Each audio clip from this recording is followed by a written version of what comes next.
হায়েজ অবস্থায় কোরআনে কেরিমের তেলাওয়াত শোনা ও কাফড় দ্বারা স্পর্শ করা, কলম ইত্যাদি দ্বারাই কোরআনে কেরিমের পৃষ্ঠা উল্টানো কি নাজায়েজ? হায়েজ অবস্থায় কোরআনের তেলাওয়াত করা নিষেধ, কিন্তু তেলাওয়াত শোনা নিষেধ নয়।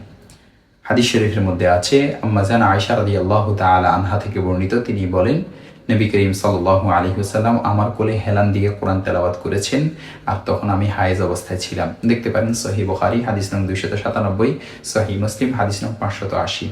অতএব মহিলাদের হায়েজ অবস্থায় কোরআনের তেলাওয়াত শোনা অবশ্যই জায়েজ, তবে কোরআন স্পর্শ করা জায়েজ নয়। কিন্তু একান্ত প্রয়োজনে পবিত্র কাপড় দ্বারা স্পর্শ করা জায়েজ এবং কলম ইত্যাদি দ্বারা পৃষ্ঠা উল্টানোও জায়েজ।